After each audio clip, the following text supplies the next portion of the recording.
Assalamualaikum warahmatullahi wabarakatuh. Kembali lagi bersama kami Saksi Misteri. Di video kali ini saya akan menceritakan sebuah kisah misteri tentang pesugihan. Kisah ini diangkat dari seorang narasumber yang dimana nama dan tempat sudah kami samarkan agar menjaga dari hal yang tidak diinginkan di kemudian hari. Kisah ini menceritakan tentang seorang wanita yang kehilangan janinnya akibat menjadi tumbal pesugihan. Tapi sebelum masuk ke ceritanya, jangan lupa ambil posisi yang paling nyaman dan bunyikan tombol lonceng notifikasinya. Dan cerita pun dimulai.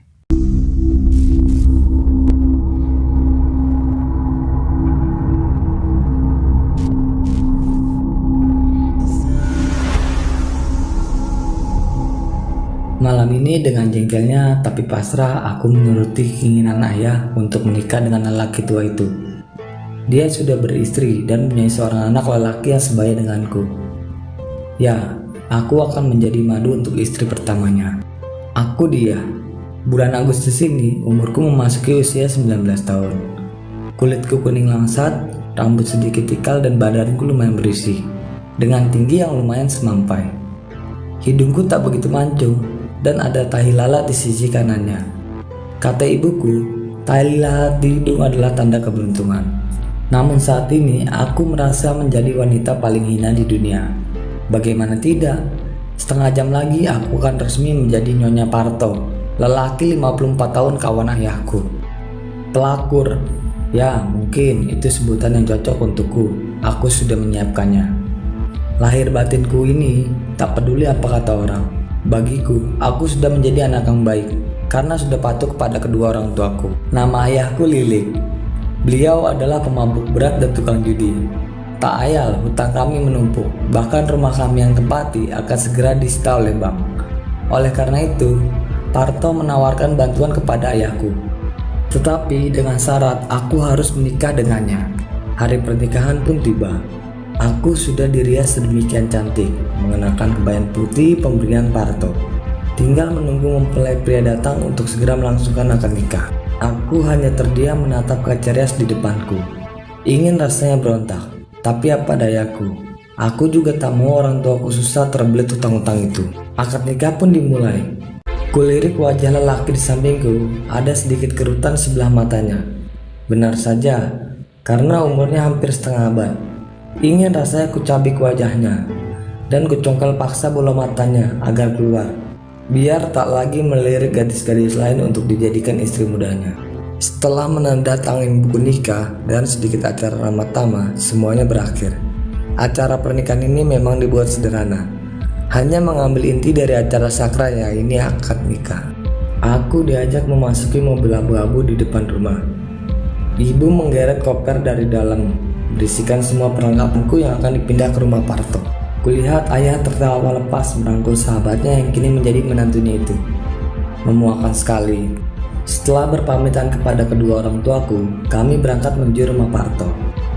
Mobil memasuki pintu gerbang besar yang telah dibuka oleh seorang security di depan. Kulihat pandanganku ke sekitar, benar-benar megah. Bahkan taman di depan terlihat lebih besar dari ukuran rumahku. Begitu kayanya kah Parto? Yang kutahu dia hanya punya bisnis bahan bangunan. Entah mungkin ada yang lain, aku pun tak tahu. Di depan rumah sudah menanti dua wanita dengan daster lusuh sembari membungkukkan badan. Parto memperkenalkannya kepadaku. Dia, ini Mbok Ija, kalau butuh apa-apa tinggal panggil dia. Dan ini Wirna bagian masak, kalau pengen apa aja bilang sama dia. Setelah itu aku langsung masuk ke dalam kamar. Aku menanggalkan semua pakaian memuakan ini dan menggantinya dengan baby doll kesayanganku. Kuhapus dengan paksa makeup yang telah dipoloskan selama 2 jam dari sore tadi. Di depan cermin, kulihat Parto masuk ke kamar, kemudian menutup dan menguncinya. Kutarik nafas panjang, kusiapkan lahir batinku malam ini. Ia menarikku berdiri dan merebahkanku di kasur. Kemudian memulai ritual malam pertama sebagai mestinya. Pagi hari, kudapati diriku terbangun dengan rasa nyeri di sekitar selangkanganku. Aku mengutuk diriku sendiri. Mbak dia udah bangun toh. Mari sarapan dulu. Sapa Mbok Ija menegurku. Aku diajak menuju ruang makan. Sambil berjalan, aku tetap seperti orang linglung yang tersesat melihat kanan kiri. Nanti kalau udah sarapan, Mbok ajak mengelilingi rumah Mbak biar nggak bingung. Aku mengangguk dan segera duduk, lalu mengambil piring dan mencomoti gurami panggang favoritku. Di rumah aku jarang sekali makan ini. Setelah makan, Mbok Ija mengajakku menyusuri seluruh rumah, menunjukkan beberapa ruangan dan kamar. Aku benar-benar takjub dengan keindahan bangunan ini. Sampai Mbok Ija menunjuk satu kamar khusus. Dia bilang, ruangan ini khusus buat Pak Parto saja. Siapa saja nggak boleh masuk, bahkan Bu Fani nggak boleh mengintip Mbak. Jelas Mbok Ija membuatku penasaran. Emangnya ada apa di dalam, Mbok? Sahutku. Mbok Ija hanya menggeleng dan tersenyum. Tiba-tiba saja pintu itu terasa pengap. Aku mulai bergidik ngeri. Mbok Ija segera menarikku kembali untuk melanjutkan turnya. Sampai akhirnya di belakang rumah, aku menemukan Mbak Fani sedang duduk di kursi santai sembari memegang buku dan membacanya dengan serius. Aku duduk di kursi sebelahnya sambil memperhatikan keadaan sekitar. Banyak sekali macam-macam bunga mawar di sana. Sepertinya Mbak Fani menyukai mawar. Pokoknya, kamu mau nurut sama Mas Parto, hidupmu pasti enak, ujar Mbak Fani kemudian. Aku kalau nggak demi orang tuaku, nggak bakal mau jadi madunya kamu. Maaf loh, jawabku enteng. Suatu saat, kamu bakal merasakan jadi aku, seperti Mbak Tini dulu, tambahnya. Kemudian, ia berdiri dan pergi meninggalkanku sendiri, tanpa penjelasan yang lebih pasti. Aku mencoba mencerna ucapan Mbak Fani tadi. Apa mungkin suatu saat Mas Parto bakal menikah lagi? Siapa yang peduli? Toh aku tidak menginginkannya. Hadirku di sini hanyalah sebagai pengganti bayaran utang ayahku. Malam ini malam Jumat Kliwon. Aku berada di kamar dan tenggorokanku terasa kering. Ku beranjak dari kasur dan segera ke dapur untuk mengambil minum. Di sana ketemukan Mbok Ija dan Mbak Warni sedang menata beberapa kembang yang dimasukkan ke dalam mangkok berisi air, jajanan pasar dan kemenyan, juga 3 batang lilin. Buat apa ini, Mbak? Tanyaku penasaran. Mbok Ija yang sedang mencuci tangan langsung menyahut. Permintaannya Pak Parto itu, Mbak. Kok aneh-aneh gini sih? Ujarku. Mbak Warni segera mengangkat nampan itu, kemudian berlalu meninggalkan dapur. Aku mengikutinya dari belakang sambil menjaga jarak. Kulihat dia berhenti di depan pintu ruangan terlarang itu, kemudian mengetuknya. Ia tak menunggu pintu terbuka, lalu menaruh nampan itu di bawah depan pintu kemudian berlaru. Selang beberapa detik, engsel pintunya bergerak. Kudapati Mas Parto membuka pintu dengan bertelanjang dada, menunjukkan perutnya yang buncit. Ia hanya memakai celana pendek hitam saja. Dengan segera mengambil nampan itu dan kembali masuk dan menguncinya. Gak usah penasaran, ucap seseorang di belakang mengagetkanku. Aku menoleh menemukan Mbak Fani di sana. Jangan pakai tanya Mas Parto, di situ ngapain? Anggap aja nggak ada apa-apa, kata Mbak Fani. Aku mengangguk. Meski penasaran, aku berusaha tak menghiraukannya dan segera masuk ke kamar kembali. Hingga suatu hari siklus bulananku terhenti. Hampir seminggu aku merahasiakannya dari semua orang. Aku punya firasat yang buruk terhadap ini. Sebenarnya aku tak pernah menginginkan adanya bayi dalam pernikahan paksa ini. Minggu kedua, Mas Parto baru menyadarinya, karena sewajarnya suami istri pasti tahu saat istri tetap suci dan beribadah. Ia sumringah saat aku mengiyakan bahwa aku tak mendapati mensku. Hari itu juga Mbak Fani mengajakku ke rumah sakit untuk USG. Saat USG, dokter menjelaskan bahwa kandunganku sudah berumur 3 minggu. Hampir setiap malam Jumat, Mbak Ija dan Mbak Warni selalu menaruh nampan di depan pintu. Ingin sekali aku melihat ada apa di dalamnya. Akan tetapi, melihat pintunya saja nyaliku sudah menciut. Takut akan sesuatu yang akan terjadi. Aku bertanya pada Mbak Ija, kenapa Mas Parto hanya mempunyai 1 anak, sedangkan sebelumnya ia mempunyai istri lain. Ia bercerita bahwa dulu Mbak Tini sudah pernah mengandung sebanyak 3 kali, dan semuanya hilang. Hilang gimana sih, Mbok? Kok guguran gitu? Tanyaku heran. Ya udah hilang gitu aja, Mbak. Aku memandang Mbok Ija dan Mbak Warni bergantian, tak mengerti maksud mereka. Seketika ku elus pelan perutku, takut mengalami hal yang sama seperti mereka. Kulangkahkan kakiku untuk kembali ke kamar. Saat melewati ruangan terlarang itu, aku mendengar suara erangan dan desahan di sana. Apa aku tidak salah dengar? Yang aku tahu, Mbak Fani tidak dibolehkan masuk ke sini. Jadi siapa yang bersama Mas Parto di sana? Erangan itu semakin keras ku dengar. Bersamaan ku dengar suara seperti monyet. Seketika itu pula kepala Mas Tomo menyembul dari dalam. "Ngapain kamu di sini?" tanyanya dengan nada meninggi. "Aku tidak sengaja, Mas," jawabku terbata-bata. "Jangan sekali-kali kamu ingin tahu di sini ada apa, bukan urusanmu," kata Mas Parto. Aku gemeteran karena selama di rumah ini belum pernah sama sekali Mas Parto membentakku seperti itu.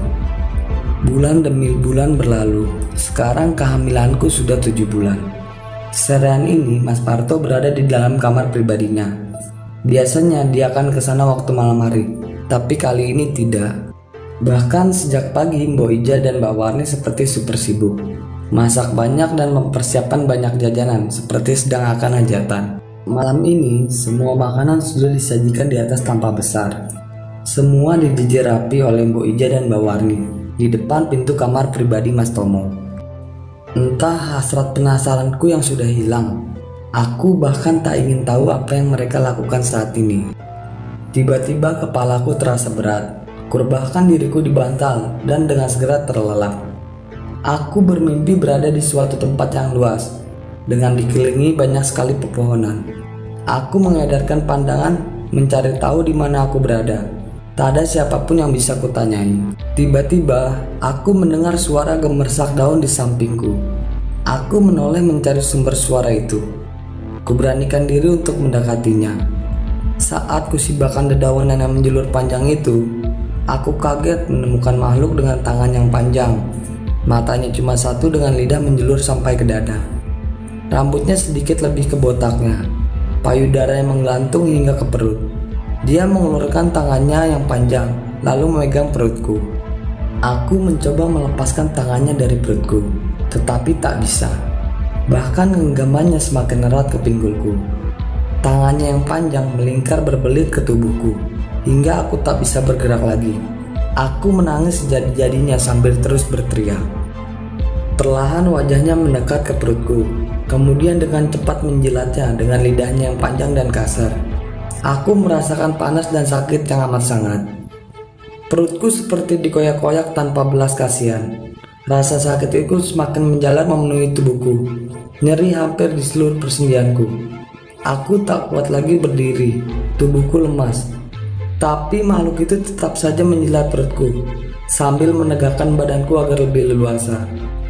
Aku merasakan perutku kini telah kempes. Aku melirik ke bawah. Ia mengadah mulutnya penuh dengan darah kental kehitaman, kemudian menyeringai. Bibirnya tertarik melebar hingga ke telinga. Napasku tersengal-sengal karena ketakutan yang luar biasa. Kemudian aku pingsan dan gelap. Aku tersentak kaget dan bangun, lalu memanggil Mas Parto. Seketika Mas Parto masuk kamar dengan tergesa-gesa, kemudian duduk di sampingku. Sambil menangis, kutarik tangannya ke perutku. "Anakmu hilang." Aku terisak memandangnya, tapi dia malah tersenyum bahagia. Aku terdiam sejenak. "Kamu kok malah senang sih?" tanyaku heran. "Udah, tenang aja. Besok pagi diantar Mbak Fani ke rumah sakit biar dicek ke dokter," jawabnya enteng. Tanpa kukut Mas Parto di dalam kamar pribadinya, ia telah bermandikan uang dan segala perhiasan. Ia tertawa girang sambil menghambur-hamburkan uang itu, tanpa peduli aku yang sangat terpukul. Hari-hari kulalui dengan ratapan kesedihan karena kehilangan buah hati yang kuidam-idamkan. Malam ini aku duduk di sebelah jendela kamar, menatap indahnya rembulan. Hatiku sakit mengingat janinku hilang. Bahkan aku belum sempat membayangkan bagaimana rasanya memegang tangan mungilnya.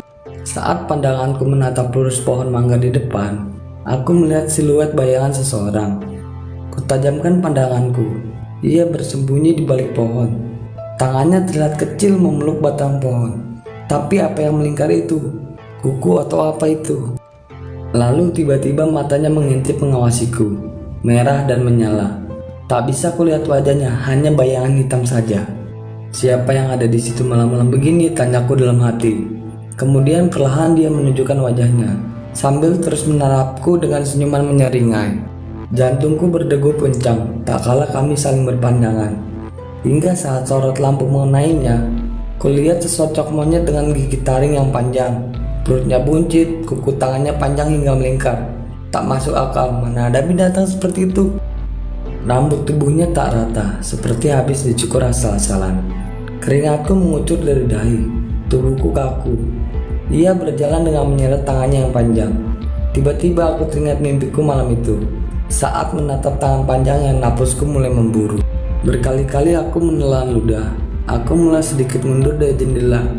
Kemudian dengan cepat menutup kasar gorden kamarku. Ngintip apa? Hah? Aku kaget memegang dada. Tanpa kusadari, Mbak Fani sudah berada di depanku. Itu Mbak, aku kok kayak melihat monyet, tapi aneh, mengerikan gitu, kataku sambil bergidik ngeri. Emang dia mencari kamu, soalnya udah hafal baumu, jawabnya enteng seperti sudah tahu saja. Maksudnya Mbak, apa? Tanyaku kebingungan.